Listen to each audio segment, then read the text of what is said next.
السلام عليكم ورحمة الله وبركاته. إخواني أخواتي الكرام، تتمنى هذا الفيديو لقاكم بأحسن الأحوال إن شاء الله. اليوم جيت نتكلم على رجوة اللي عاقلين حنا كاملين كما كان في شهر 11 اللي فات. كانوا تلاحوا لها تصاورها في الحساب ديال حمزة موبيبي ومشات دارت شكايات وما تفعلتش ليها، ودابا اكتشفنا الأمر بأن شكون هو مول هذا السبب كله هو العشيق ديالها اللي كانت مصاحبه معاه، اللي هو اللي ولدت معاه الولد اللي ما اعترفش ليها بالولد، وصدقات محسوب عليها عازبه. ناض تصاحب مع قبيبو وناض عطاه كاع التصاور ديالها كاملين كما حنا كنا عارفين. في واحد الوقت هي كانت مصاحبه مع دنيا وابتسام وكل شيء، ولكن في الاخر كان بالينا ملي دارت طهاره الولده انها عرضت على سعيده شرف. ملي عرضت على سعيده شرف زادوا طلعوا لها تصاورها بزاف.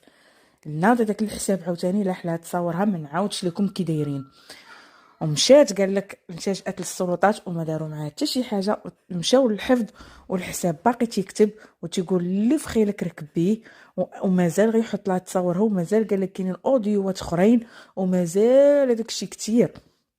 وقال لك واحد النهار تقطع الضوء عندهم في الحي وتتسمع تخرشيش في الدار وما عرفتش شكون، وفي الاخر اكتشفت بان شي حد دخل لها الدار وهز لها تليفونها. يعني القضيه عندها صعيبه، يعني لحسابها ورجع. وغنبداو عاوتاني من كدا وجديد عاوتاني بحالها.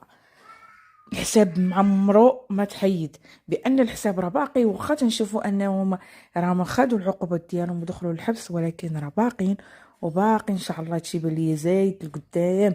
ودابا هي راه تطلب فلان حسنة باش توقف معها باش انها تربي بنياتها، لحقاش تفكر تخرج تخوي المغرب، لحقاش تليفونها اللي قال لك تفر لها من قلب دارها فيه داكشي نيت كتير، فيه شي تصاور وشي فيديوهات.